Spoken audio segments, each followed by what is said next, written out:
نن دلته په سرخرود کې د یو باغ لیدلو ته راغلو. نو په باغ کې چون مشکلات زیات وو، غوښتلم چې دغه یو څه مشکلات تاسو سره هم شریک کړو. دلته وګورئ، دغه بوټی نور تقریبا په ختمېدو ده، ځکه پاڼه یې تویه کړې ده او لاندې په بیخ کې چې دی د کنډ مرض وهلی دی. تاسو نږدې نه وښیم، دا تاسو که وګورئ د دې دا د بیخ دغه ساحې چې دي وچې شوي دي، نو دا د کنډ مرض دی.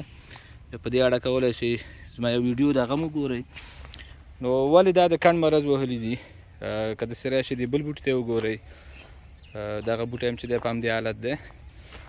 نو دلته دا پوستکی ښکاري چې پړسېدلی دی، رالرې شوی دی نه. نو علت یې دا ده چې دوی ته اوبه چې دی د دې بوټي د ریښو په ځای دوی د بوټي ډډ ته اوبه ورکوي.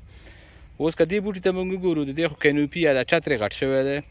نو د دې ریښه چې ده تقریبا دغه زه چې کوم ساحو کې ګرځم، په دغه ساحو کې دغلته د دې هغه خوراکي ریښې چې دي په دغه ساحو کې دي، دلته دي، خو دوی اوبه کوي ډډ. نو ډډ چې دی اوبو ته ضرورت نه لري.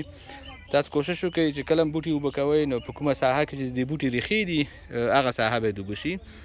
حتی د دې اوبه خور سیستم باید د دې برعکس وی، یعنې دا کوم ځای چې اوس اوبه کېږي باید دا وچ وی، نه به اوبه شوی، او دا کوم ځایونه چې اوس وچ دي دغه ساحې باید اوبه شوي وی. نو بیا به دا بوټی نه خرابېده او نه به د کنډ په مرض اخته کېده. په دې باغ کې داسې نور بوټي دي چې هغه هم وچ شوي دي.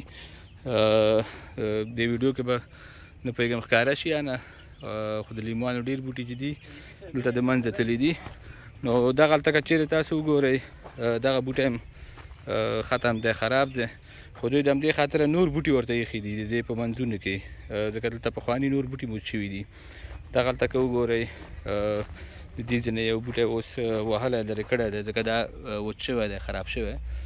نو د اوبو خور سیستم باندې زموږ نور پوسټونه هم دي او ځینې ویډیوګانو کې موږ ورته اشاره کړې ده.